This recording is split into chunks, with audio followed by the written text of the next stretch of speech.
Meu avô levava-me à praia.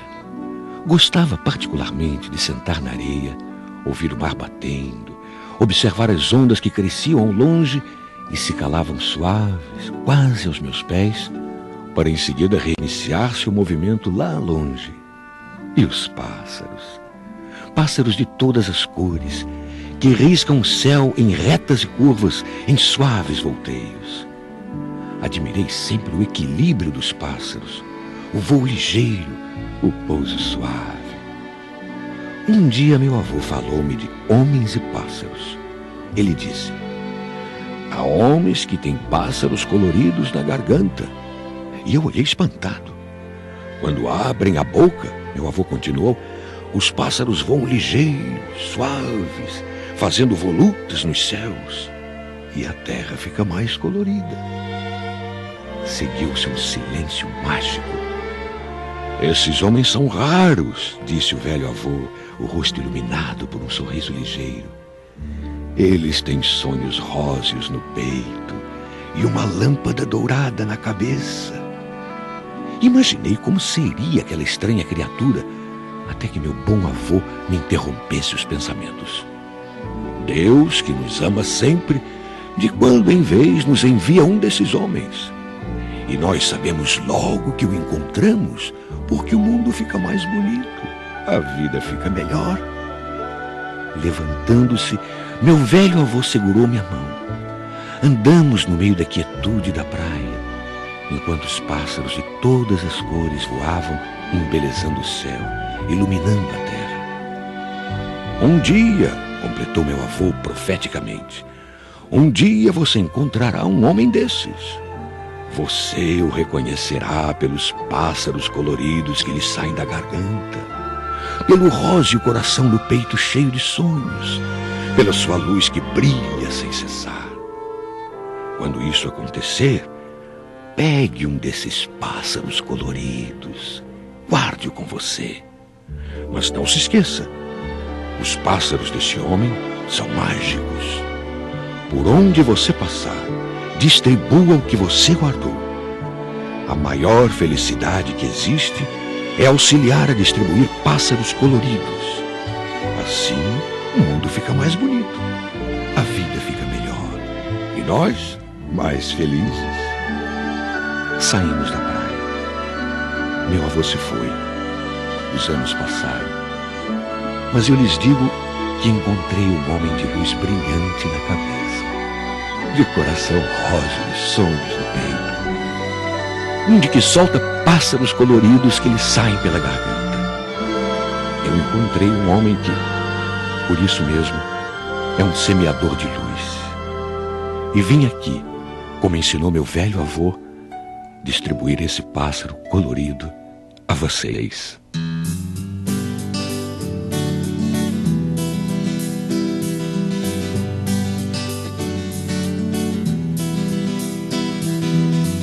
Eu posso ler teu pensamento, eu sou a tua proteção. Eu te protejo do perigo, olha, eu sou teu anjo guardião. Nas incertezas dessa vida, é minha mão que te conduz. Eu vou estar no teu caminho, sempre fazer de ti um ser de luz. Com a minha proteção e o teu poder de decisão, você é o teu juiz, teu destino é ser feliz. Feche os olhos e abra o coração. Oh, oh, oh, oh, oh, oh.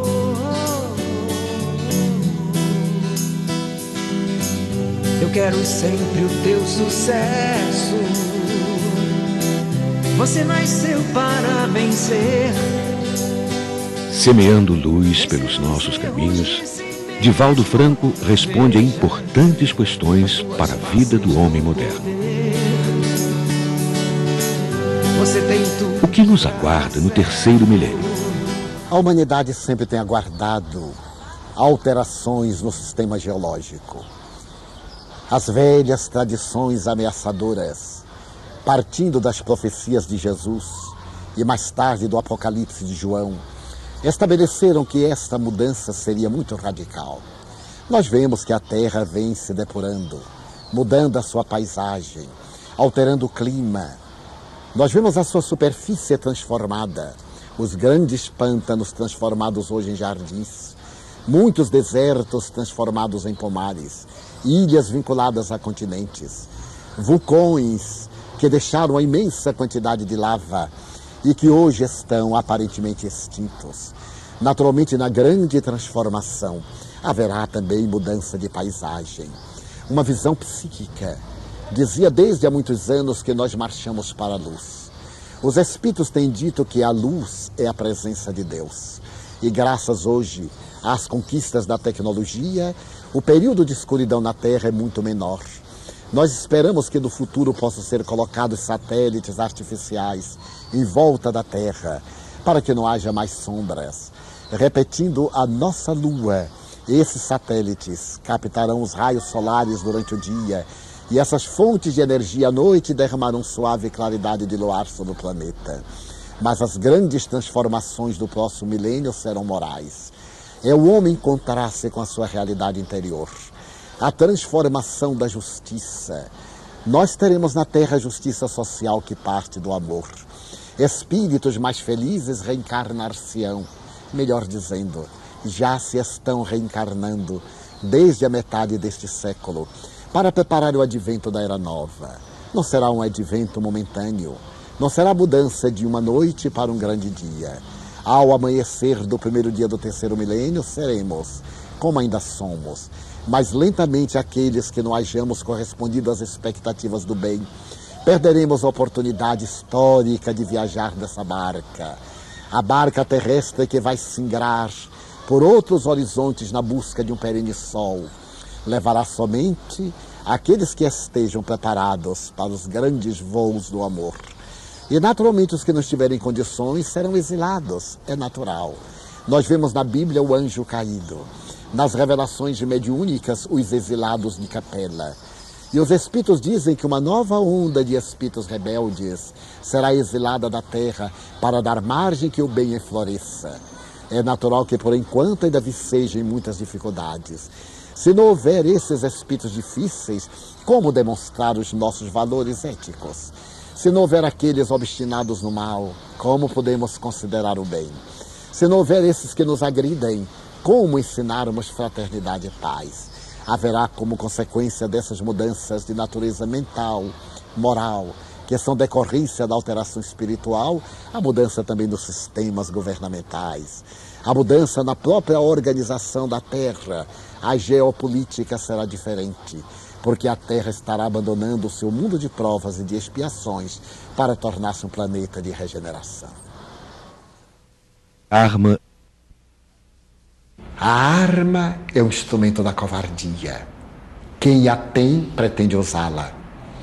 E quando alguém se arma, naturalmente pretende executar algum crime. A arma do indivíduo é o seu valor moral, é o seu valor ético. Muitos indivíduos, talvez que estivessem desarmados, não pereceriam diante dos bandidos que estão preparados para matar. É de lamentar que cheguemos ao momento de guardar o nosso patrimônio sob armas. Mas isso demonstra quanto estamos desequipados dos valores éticos. Diante de uma situação calamitosa, dizia Gandhi, é melhor ser vítima do que algoz. Jesus deu-nos o exemplo. Guardar uma arma é preparar-se para destruir uma vida. Quando nós não temos qualquer arma e o bandido sabe que não a temos, não tem por que então nos destruir a vida, porque ele não tem nenhum objeto de temor. E normalmente o bandido atira antes porque tem medo que nós atiremos nele. É a covardia que deflagra o primeiro tiro. Quando nós podemos parlamentar, quando nós podemos ter uma atitude de paciência, de resignação, de humildade, nós superamos a situação catastrófica. Guardar armas é preparar-se para matar ou para ser assassinado. O aborto. Verificamos o hediondo crime do aborto com os danos que propicia a humanidade. A vida é um poema, e esse poema é de perpetuação da espécie. Para onde olhamos, vemos exultar o pensamento de Deus nas plantas, nos animais, na criatura humana, em a natureza. Tudo transpira a presença da majestade divina. Por que matar? Se a gravidez foi inesperada, o amor deve preencher a lacuna, o desespero e a surpresa da ocorrência. Por que destruir uma vida em formação? Por uma necessidade de preservar o ego, para atender aos caprichos da sociedade. Em revolta por aquele que fecundou a vida, jamais o aborto é justificado. Mesmo quando se trata do estupro, o espírito que se vem reencarnar tem direito à vida. Naturalmente, que seria ideal que a vida não se manifestasse no momento de hediondez. Mas porque ela ocorre, defrontamos as leis da reencarnação, trazendo ao proscênio terrestre alguém que necessita de oportunidade e começa pelo tortuoso caminho do sofrimento.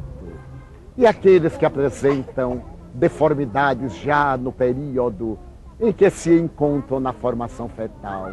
Seria justo o aborto eugênico? Matar a criança porque pode ser detectada nela alguma deficiência? Nunca. Somente se justifica o aborto em uma oportunidade, quando a vida da parturiente está em perigo. Porque se salvando a vida da matriz, é óbvio que se podem proporcionar outras oportunidades para que o espírito viajor da eternidade tenha o seu ensejo iluminativo. Desta forma, nós, os espíritas, defendemos a vida em qualquer expressão. E diante de todas essas e outras milhões de crianças que existem no mundo, cantamos um hino de louvor à vida, na sua majestade, na sua grandeza. Matar, portanto, só no caso especial de interrupção da gravidez para salvar outra vida que já está formada. Em outras hipóteses, nunca matar. Espiritismo. Em O Livro dos Espíritos, o eminente codificador da doutrina espírita interroga: como são feitos os espíritos? Como Deus os cria? E os próprios espíritos redarguiram: simples e ignorantes. É muito difícil penetrar no mistério do insondável, chegar à causalidade absoluta, ao movimento inicial. Para todos nós é o grande desafio. Quando os espíritos contestam que Deus nos cria simples e inteligentes, naturalmente é uma emissão de onda, é o psiquismo. Esse psiquismo possui todos os elementos da sua realidade futura. À semelhança de um germe, ele traz embutido em si mesmo a grandiosidade da sua fatalidade futura. Esse psiquismo transita como a força de aglutinação molecular no reino mineral. Depois passa pela experiência vegetal, na qual desenvolve determinados ângulos da sensibilidade, possivelmente um sistema nervoso embrionário. Mais tarde, no período animal, quando mergulha na densa névoa da constituição molecular, das vibrações biológicas, adquire um instinto que ali já está no seu sentido mais profundo, para mais tarde, ao humanizar-se, adquirir a razão. Mas o espírito não se detém na forma organizada da matéria alminal. Ele continua o seu périplo e, ao abandonar o processo das reencarnações, atinge a fase de angelitude, quando chega à plenitude da intuição. É naturalmente uma marcha inexorável que demanda a perfeição, também uma das grandes proposituras que nos escapam. Assim Deus cria os espíritos. Karma e destino. O nosso destino é uma fatalidade, o bem. Ninguém está destinado ao mal, à desgraça. ao vilipêndio, ao sofrimento. Reencarnamo-nos para resgatar equívocos e débitos e para atingir a plenitude. Então existem algumas fatalidades, alguns karmas, tudo que nasce morre. Mas o nosso karma será o bem. Investir no bem através do nosso livre-arbítrio é o que nos propõe a vida do ser inteligente na Terra. No entanto, sempre vemos o karma como uma manifestação má. Há o karma da beleza, o karma da inteligência, o karma da vida artística, da ciência, porque o karma é o efeito de uma ação que ficou no passado. Então, deveremos estruturar-nos de tal forma que o nosso karma esteja sendo alterado a cada momento graças ao nosso livre-arbítrio feliz, porque já ocorre muitas vezes graças ao nosso livre-arbítrio infeliz. A família. A organização da família, como de tudo quanto existe, é delineada no mundo espiritual. Vivemos na Terra o mundo dos efeitos. O mundo da realidade transcende-nos. É esse mundo da causalidade primeira. Não poucas vezes aturdimos-nos, acreditando que o mundo espiritual é uma cópia do mundo material. Exatamente oposta é a realidade. Nós somos uma cópia mal feita, ainda desajustada, borrada, desse mundo imenso de energia. Os espíritos, por uma lei natural de afinidade, aglutinamo-nos e reencarnamo-nos na Terra em um processo familiar. À medida que vamos desenvolvendo as aptidões, granjeamos valores positivos ou estabelecemos insucessos que geram dificuldades a resgatar. Retornamos, recompomos os clãs, restabelecemos as bases que ficaram danificadas e espalhamo-nos para atingirmos a grande meta da família universal. A tentativa da família carnal, da comunhão consanguínea, é para que no grupo, onde mais facilmente nos desenvolvemos, tenhamos as possibilidades de ampliar as nossas aspirações, de desenvolver os nossos sentimentos, de naturalmente dar campo a essa realidade que é o espírito na busca do todo. Se não nos conseguirmos comportar dignamente em um pequeno grupo, como seria factível que nos amássemos na organização do grupo social mais amplo, na sociedade em geral? Daí as famílias são programadas no além. E graças aos nossos atos, quando estamos na Terra, podemos fazer que se repitam as experiências ou que nós nos multipliquemos em outras tantas experiências que irão formar a família universal. Sexo, energia da vida. Após os grandes séculos de castração sexual, o conceito de liberação vem atingindo a estados de aberração. O indivíduo não foi feito para o sexo, mas o sexo é um departamento de que se utiliza o indivíduo para a vida. É um órgão como outro qualquer. A diferença básica é que é um órgão perpetuador da espécie. E para que o fenômeno da coabitação pudesse dar-se através de emoções as mais variadas, a divindade proporcionou o intercâmbio dos hormônios. No orgasmo, o indivíduo atinge um estado de plenitude. Mas para que esse orgasmo seja realmente planificador, é indispensável que haja amadurecimento biológico, mas também amadurecimento psicológico daquele que se entrega à busca sexual. À medida em que essa busca se dá nos albores da adolescência, as sensações são predominantes em detrimento das emoções. E os resultados são, obviamente, frustrantes. Ademais, a leviandade com que se pratica o sexo, a busca de variados parceiros, vem abrindo espaço para a instalação de enfermidades sexuais transmissíveis, que se vêm tornando verdadeiras epidemias. A visão do Espiritismo é de que o sexo, no momento próprio, deve ter o seu atendimento de natureza qualificada. Mas quando na alma haja a presença do sentimento profundo do amor, sem esse amor, que é o responsável pelos hormônios psíquicos e que é ao mesmo tempo o elan de vinculação entre os parceiros, a manifestação sexual é sempre brutal. É o intercâmbio agressivo. É uma necessidade de satisfação que logo traz o cansaço e uma nova pseudo-necessidade. Ademais, como consequência inevitável da variedade, da promiscuidade, as enfermidades transmissíveis constituíram-se um dos mais terríveis capítulos da nossa patologia médica. Aí estão a AIDS, a sífilis de retorno, a blenorragia e outras tantas enfermidades já consideradas ultrapassadas. O Espiritismo nos vem conclamar para uma vida plena.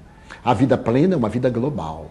É uma vida na qual nós temos um sentido de realização, em que todos os nossos departamentos convivem em harmonia, sem destaque, sem privilégio, para esta área em detrimento daquilo.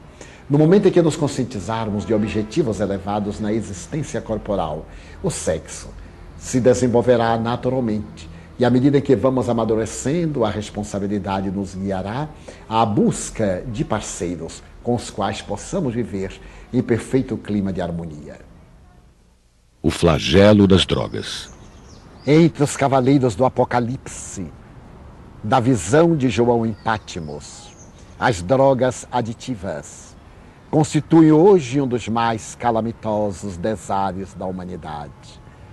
Vemos que esse cavaleiro da destruição, que no passado foi simbolizado como a peste, e que se filtra sorrateiramente nos corações aturdidos e nas pessoas inseguras, é indubitavelmente a maior provação que o ser humano hoje defronta na intimidade do lar.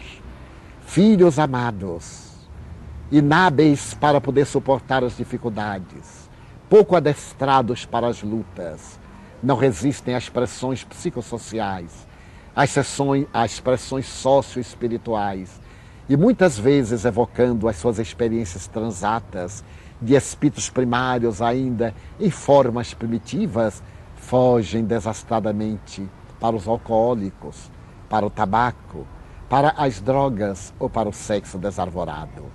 É um período de grande amargura para a Terra, em que, havendo logrado o homem altos índices de cultura, havendo desenvolvido a tecnologia de uma maneira expressiva e a ciência havendo conseguido atingir as estrelas e as micropartículas, não puderam todas essas doutrinas minimizar os conflitos da criatura humana, ajudando-a para poder enfrentar as vicissitudes e as dificuldades do momento. Daí as drogas são a grande calamidade que nós deveremos enfrentar com coragem, com amor, dialogar com os nossos filhos desde os primeiros dias, despertá-los para a realidade de si mesmo e, sobretudo, falar-lhes do ser que somos e não da forma em que estamos, da imortalidade da alma, da nossa pré-existência, da nossa sobrevivência, de que o nosso destino depende dos nossos atos, mas tudo isso embalado nas ternuras do amor, envolto na paciência e na misericórdia, que são os processos psicoterapêuticos da reabilitação, e são, ao mesmo tempo, a psicoterapia preventiva para impedir a instalação do mal. Ciência e Espiritismo. A ciência sem a religião é capenga, e a religião sem a ciência é cega. Naturalmente, a religião não necessita que a ciência esteja ao lado, porque são caminhos diferentes, mas que a ciência corrobore pela experiência as suas afirmações. E a religião, colocando na ciência aquilo que lhe falta, que é a causalidade. Porque a ciência sempre estuda efeitos. Quando vemos o criacionismo bíblico e acompanhamos-lo dentro da tradição dos 7 dias, vemos que é absurdo do ponto de vista científico. Mas quando nós olhamos o transformismo de Lamarck e o evolucionismo de Charles Darwin, sem o criacionismo, percebemos que eles partem de um efeito, portanto, faltando a causa. Daí a religião completa a ciência e a ciência completa a religião, cada uma dando a sua contribuição à revelação e à análise, à experimentação. Vida em outros mundos. No Evangelho de João, capítulo 10, versículo 1, Jesus teve a oportunidade de delinear a pluralidade dos mundos habitados. Na casa de meu Pai há muitas moradas, disse ele. Allan Kardec veio confirmá-lo através das informações dos espíritos. Quando nós consideramos o universo einsteiniano, finito, em expansão, não temos outra alternativa senão aceitar matematicamente pela lei das probabilidades essa realidade de mundos habitados. Se partimos do conceito de Hawking, a respeito do Big Bang, de que toda energia que estava contida na massa inicial está espalhada no universo, porque o privilégio da Terra, este pequeno grão, ser o único a possuir vida e também vida inteligente. Examinando perfunctoriamente os dados da física quântica ou da astrofísica na atualidade, veremos que a nossa Via Láctea tem 200 bilhões de sistemas, que nós vemos no universo de aproximadamente 100 milhões de galáxias. Temos aí, portanto, uma vastidão incomensurável de dados, considerando-se que determinados mundos se formaram no mesmo instante que a Terra aglutinava suas moléculas, teremos vida equivalente. E se não houver, por acaso, esses fatores biológicos propiciatórios à sua manifestação, a vida manifestar-se-á segundo os padrões próprios do ambiente no qual ela se desenvolva. Cresce hoje, com os grandes problemas e desastres que observamos em nossa atmosfera, com a camada de ozônio perfeitamente perturbada, que o organismo humano se adaptará para o futuro, e é evidente que ele criará condições para sobreviver. Se nós não conhecêssemos as guelras e as traqueias, não poderíamos imaginar a vida subaquática. Então, o Espiritismo estabelece esta realidade, e Carl Sagan, o admirável astrônomo, que relutou muito em aceitar a possibilidade de vida em outras dimensões, antes de morrer, o grande autor do Cosmos, fazendo uma análise matemática, concluía que isso é inevitável. Joana de Ângeles reporta-se: há vida fora da vida, mas não somente no mundo espiritual. Ela nos informa, às vezes, que visita outros mundos materiais, onde a vida tem as suas específicas manifestações. E quando nos referimos à matéria, não queremos reportar-nos a essa matéria que os nossos sentidos apalpam, mas a matéria no sentido mais profundo da observação quântica, desde a energia pura até a aglutinação dos fascículos de luz, em que as ondas são matéria, mas também os fascículos de luz são matéria, simultaneamente são energia. Espiritismo e outras religiões. A convivência dos espíritas com todos é pacífica. O Espiritismo dá-nos tranquilidade. É um patamar que o nosso nível de consciência já logra entender. Então nós compreendemos os nossos irmãos e sempre temos tido, desde as primeiras horas, uma imensa capacidade de compreensão para com eles. Mesmo quando não tenhamos sido compreendidos, damos-lhes razão, porque as criaturas estão na Terra em vários níveis de consciência e é natural que alguns necessitem de uma informação religiosa mais material, mais humana, mais imediatista. Nós já podemos viajar no nível da consciência lógica para a chamada consciência cósmica. Então, é uma convivência muito saudável.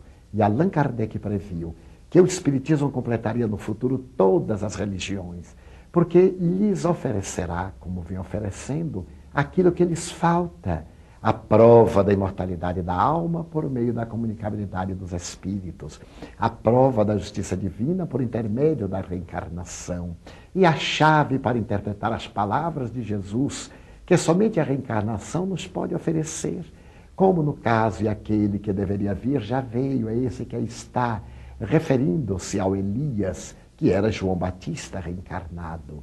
Então o Espiritismo será o grande benfeitor de todas as doutrinas, oferecendo-lhes a estrutura científica, racional, para que a fé possa deslanchar de uma maneira lógica.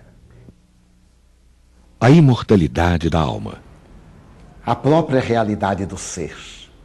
Freud costumava dizer que no inconsciente todos sabemos que somos imortais. Esse atavismo da nossa realidade planificadora é a prova documental de que nós procedemos de uma causa eterna e viajaremos pelos confins da eternidade. No entanto, existem as evidências, as experiências probantes.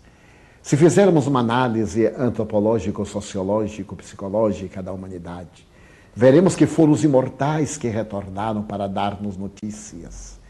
Na intimidade das cavernas, nós vamos encontrar na paleontologia a lição de que os homens primitivos invariavelmente degolavam os seus cadáveres e colocavam o crânio à entrada da furna para impedir que eles retornassem. A documentação é vasta na historiografia da humanidade, mas foi Allan Kardec quem pôde realizar uma investigação profunda de natureza científica, utilizando-se dos equipamentos da mediunidade, para poder constatar a sobrevivência da alma. Essa sobrevivência deu-se sobre os aspectos da mediunidade intelectual, da mediunidade física. E nós hoje vemos, através da transcomunicação instrumental, o fenômeno repetir-se sob controle científico, confirmando que a vida é indestrutível. Narra-se, através de um belo koan taoísta, que um mestre perguntou ao discípulo: qual é o oposto da morte? E ele disse: vida.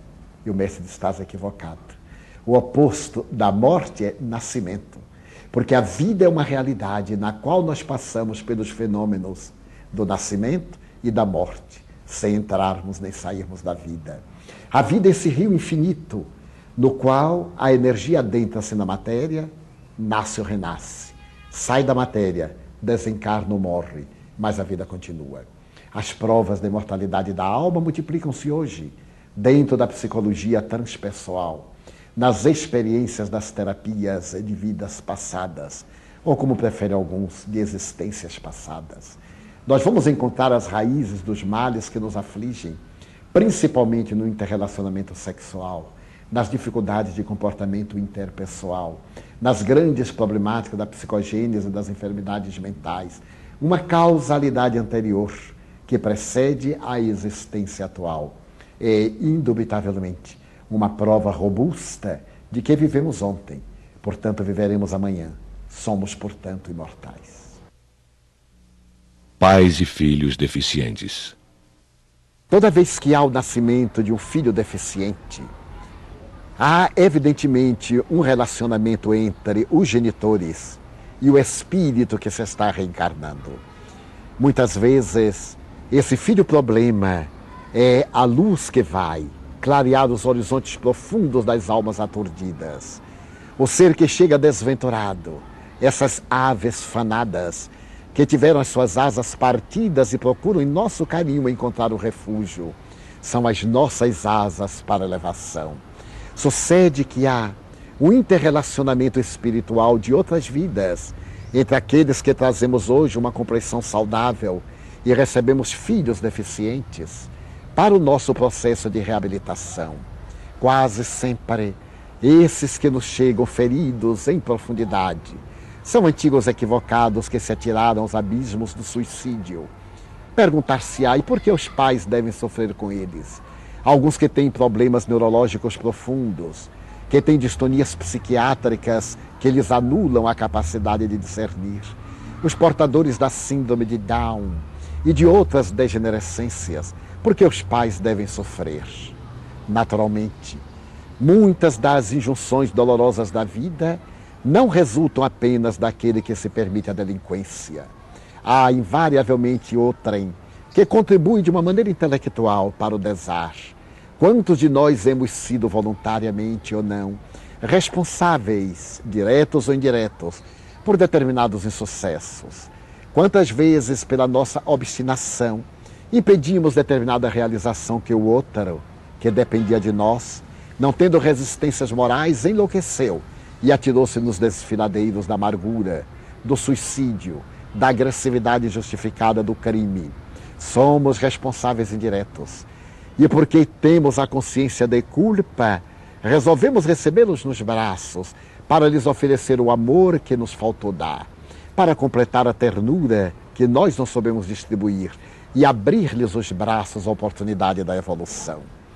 Todo filho macerado que chega ao nosso carinho é dádiva de Deus.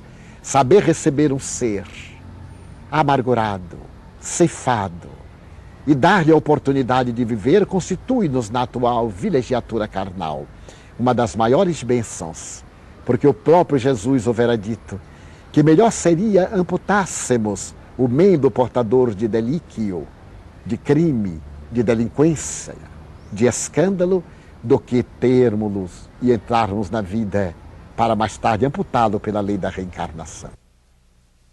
Mediunidade de cura. Nos Atos dos Apóstolos, capítulo 2, versículos 2, há uma informação muito bonita. Nos últimos dias disse o Senhor, isso é uma profecia de Joel, vossos filhos e filhas profetizarão, vossos mancebos sonharão sonhos. Todos, e então narra o que aconteceria nos últimos tempos na área da mediunidade. O apóstolo Paulo, em uma epístola aos Coríntios, fala também dos dons ou carismas. Uns veem, outros ouvem, outros profetizam, mas o Espírito é o mesmo. É natural que hoje haja essa irrupção da mediunidade para despertar as pessoas para a realidade do ser imortal. Atendendo à saúde, particularmente em nosso país, onde os problemas nessa área são muito grandes, os espíritos desenvolvem a ação da caridade, procurando demonstrar que é necessário amar, socorrer, minimizar os problemas. Ninguém poderá ter êxito falando de Deus ao estômago vazio, ou alguém com dor de cabeça. Deem-se-lhe primeiro o alimento e o medicamento, e depois fale-se-lhes o que desejar. Eles serão mais receptivos. Então os espíritos estão interessados neste socorro imediato. Mas, apesar de ser muito nobre, este fenômeno mediúnico generalizado, a doutrina espírita tem uma outra proposta, porque o corpo voltará a enfermar. É necessário fazermos a cirurgia da alma, pela transformação moral, para que diminuam os efeitos negativos da nossa conduta infeliz. Então é necessário que procuremos iluminar os indivíduos, fazê-los autodescobrir-se, oferecer-lhes uma visão da realidade de ser, porque o indivíduo se liberta hoje de uma doença e amanhã vai à busca de outra, pela inexperiência, pelo descuido. Pessoalmente, à luz do Espiritismo, acredito que a interferência de médiuns usando instrumentos é indevida, porque esse mistério cabe à ciência médica. E também acredito que os espíritos não necessitam de cortar, senão para chamar a atenção, para darem uma demonstração diante de uma câmara de televisão, diante de uma filmagem qualquer, de uma documentação. Porque as cirurgias reais são feitas no perispírito, para remover a causa e diminuir naturalmente a consequência daquele dano. Evitando também, de certa forma, o embuste, a mistificação, a exploração da credulidade pública, porque não podemos negar que muitas enfermidades são de caráter psicossomático. E ao estímulo desse impacto dos momentos realizados nessas cirurgias públicas e coletivas, o indivíduo faz uma autoterapia e liberta-se. Então acredito que depois de passar esse frisson, esse volume de fenômenos mediúnicos na área da cura, os próprios médiuns despertarão para o grande fenômeno da cura real, que é a da transformação moral dos pacientes e de nós próprios, os médiuns. Então compreenderão que a mediunidade dignificada, como disse Allan Kardec com muita propriedade, jamais subirá ao tablado, aos palcos das exibições públicas. Então é um momento em que os fenômenos estão ocorrendo em todas as áreas, não apenas na área espírita, e um grande número desses médiuns é constituído de pessoas não espíritas que tiveram um fenômeno mediúnico, que é um fenômeno orgânico. Todos convergirão para a proposta espírita, que é a da cirurgia moral, amputando tudo aquilo que nos constitui elemento de perturbação, recordando Jesus, que não veio remendar, corpos velhos colocar, vinho bom em odre velho, nem remendo de pano novo em tecido gasto. Mas no momento tem sido muito positivo todo esse fenômeno para chamar a atenção, porque personalidades muito conhecidas no país submeteram-se a essas interferências e, segundo essas mesmas autoridades, com o êxito relativo que se pode esperar de uma cirurgia. Mas como ninguém se vai evadir da morte, virão outras doenças.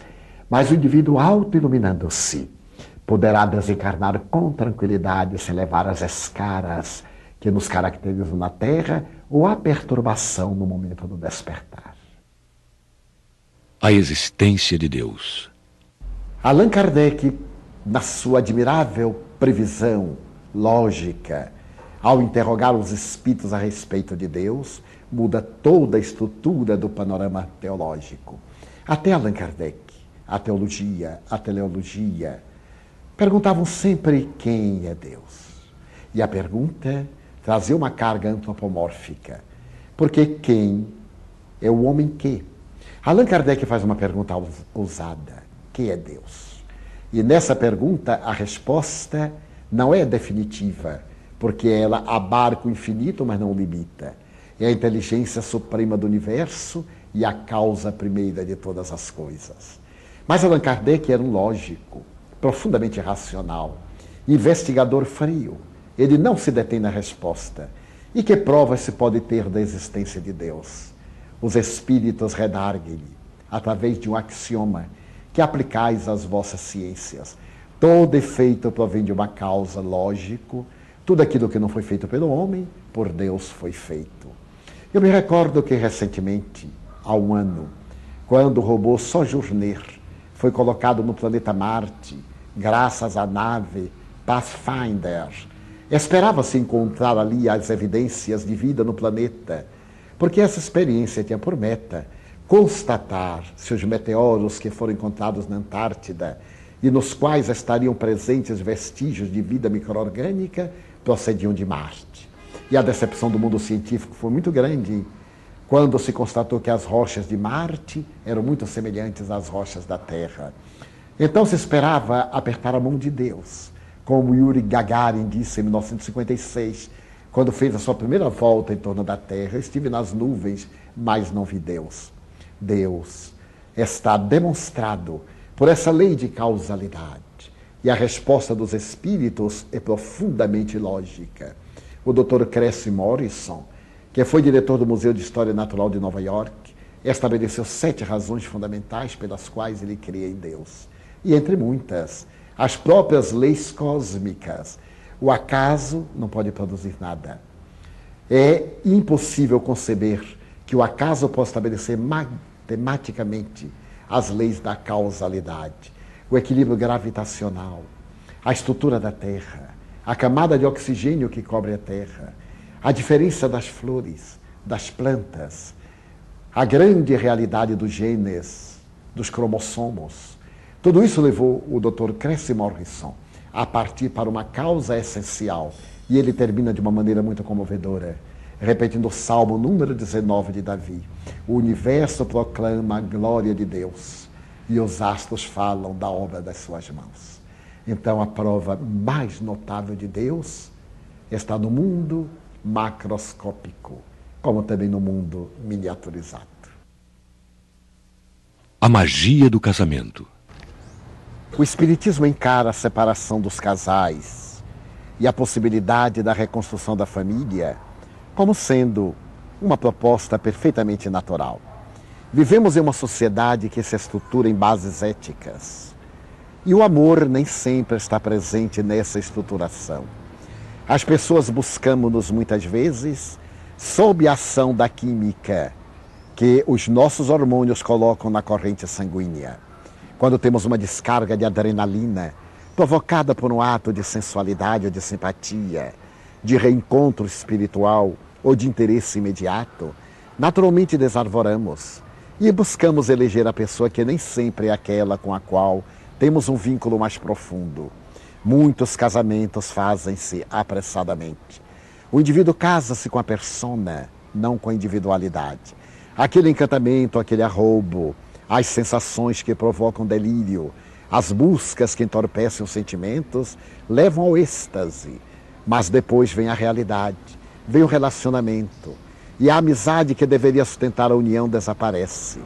O relacionamento muitas vezes se decompõe e momento chega em que a situação torna-se quase insuportável. Quando essa situação dá-se, o matrimônio naturalmente já se decompôs. Se hemos de estabelecer paradigmas de sustentação de uma afinidade que não existe, ou de uma comunhão que não é equilibrada, melhor será que legalmente separemos o que moralmente já se encontra estabelecido.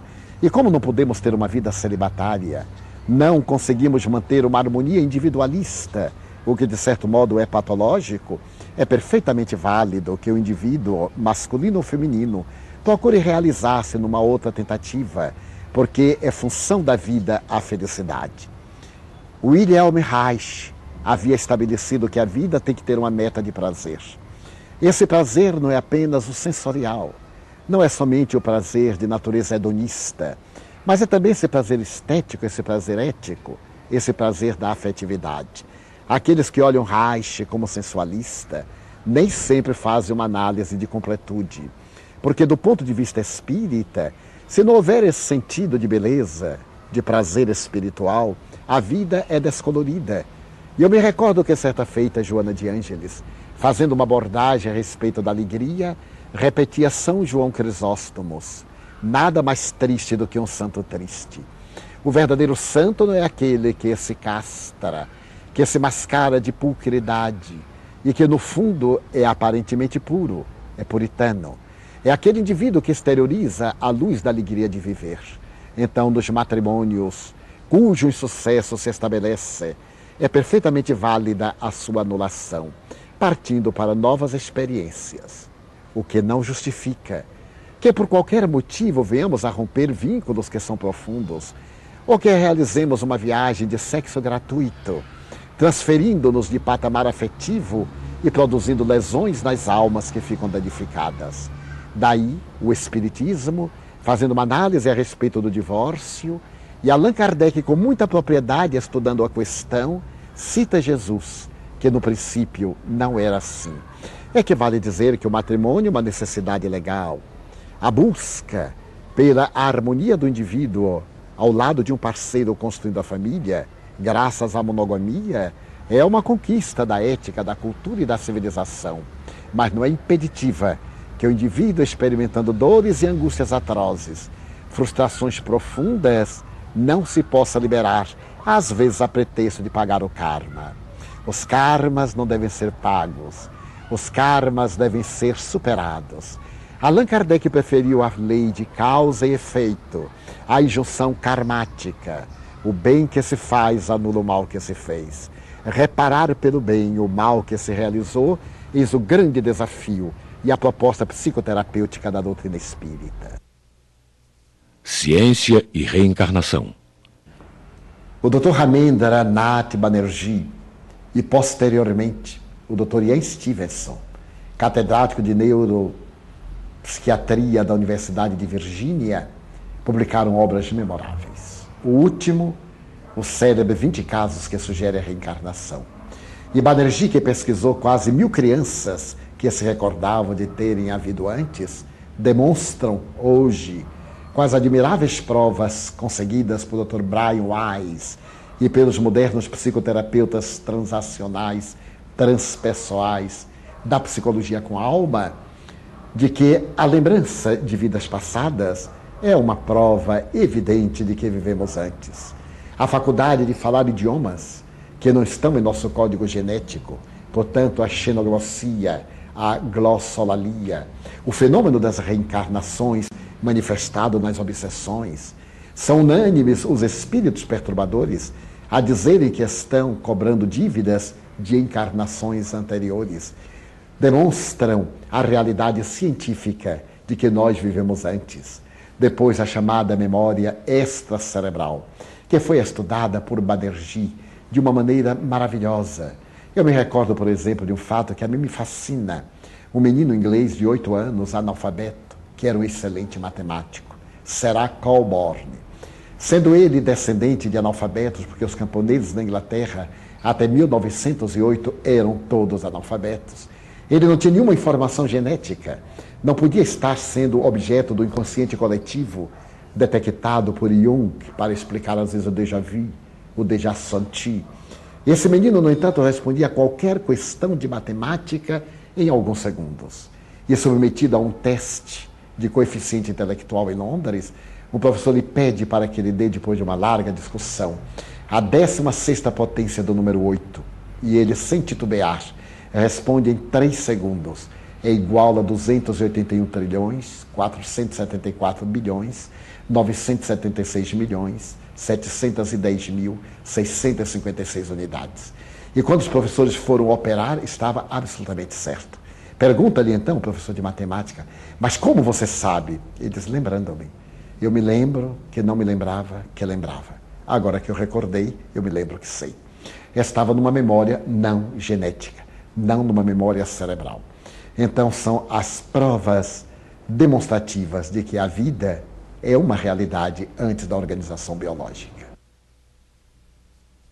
Clonagem. Traz, indubitavelmente. Eu me recordo, por exemplo, do período em que a mulher impossibilitada de ter filhos entrava em depressão e em grande amargura. Depois do bebê de proveta, milhares de vidas tiveram suas angústias minimizadas. A clonagem já se encontra íncita em a natureza, que são os gêmeos univitelinos. Determinados lacertídeos perdem uma pata e a cauda e elas se recompõem. Nós vemos isso no reino animal, vemos no reino vegetal. Então a clonagem é uma bela conquista da ciência. O que nos deve preocupar é a ética perante a genética, perante a clonagem. É bem provável que neste momento os laboratórios do mundo estejam tentando a clonagem humana. E assevera-se que já foi tentada e foi interrompida nos primeiros momentos em que ela se tornou positiva. Mas como a ciência deve investigar, é inevitável que trabalhemos por uma ética saudável, para que nesse momento não venhamos a criar monstros, ou fazermos depósitos de Hitleres, de Quasímodos, ou venhamos a fazer seres exclusivamente para doarem órgãos. Necessitamos, no entanto, de lembrar-nos da colocação de Allan Kardec. Somente será exitosa a clonagem se houver a presença do espírito, do psiquismo nos reinos anteriores ao hominal. Porque sem o espírito, o corpo mais perfeito que se forme não chega à sua plenitude e morre, conforme ele respondeu, naqueles fenômenos em que os corpos dos natimortos não tinham alma, por isso eram natimortos. Síndrome de Down. A problemática genética, naturalmente interferindo no DNA, faz um biótipo padrão que Down identificou para tipificar essas deficiências no comportamento mental e nas reações psicológicas. A mim, pessoalmente, parece-me que são resultados de um mesmo tipo de delinquência. Seja qual for a raça em que o indivíduo venha a renascer, o espírito plasma, através do veículo modelador da forma, esse modelo biológico, detectado pela parapsicologia, e que a doutrina espírita simplifica com o nome de perispírito, toda a forma na qual as células se desenvolverão para poder dar as respostas típicas ao gravame que foi então acometido no passado. Daí a diferença das raças, mas a mesma patologia, não teriam outro significado senão a mesma causalidade da intercorrência do crime. Violência. Um pensador inglês, Thomas Hardy, já afirmava no século XIX, o homem perdeu o endereço de Deus. Isso há 150 anos quase.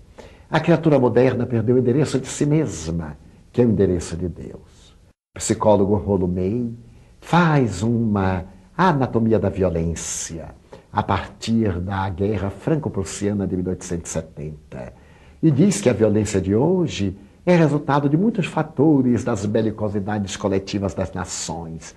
E Joana de Ângeles, em uma série de livros que nós denominamos a sua coleção psicológica, que começa pelo Homem Integral e culminou em Vida, Desafios e Soluções, uma série de 7 livros, ela procura demonstrar que a violência ainda é a remanescência dos nossos instintos agressivos, segundo Alfredo Adler. Quando recalcados, eles nos levam à depressão. Quando liberados pela nossa imaturidade, nos levam à agressividade. Então é resultado do nosso distúrbio interior, de algumas leis injustas, de alguns exemplos ignóbeis que são apresentados por aqueles que deveriam ter uma vida de lisura, de respeito à lei. Então, porque são violentos, decretando a falência dos valores éticos, mantendo a miséria social, trabalhando contra as comunidades que os elegeram e as quais deveriam servir. Isso provoca um efeito naquelas outras criaturas que estão nos núcleos criminógenos, que nascem nos fulcros da miséria. E essa violência que está inata no indivíduo e não é disciplinada, nem sempre é aquela que eclode na rua, mas é a violência do desrespeito entre os cônjuges, de filhos com pais, de pais com filhos, de chefes com funcionários, de funcionários com seus patrões, que um dia estoura na comunidade e se torna agressiva e absurda, como ocorre hoje nas ruas das megalópolis, das metrópoles, das cidades, dos burgos, das aldeias e no campo, em toda parte. Porque onde está o homem, aí estão as suas paixões.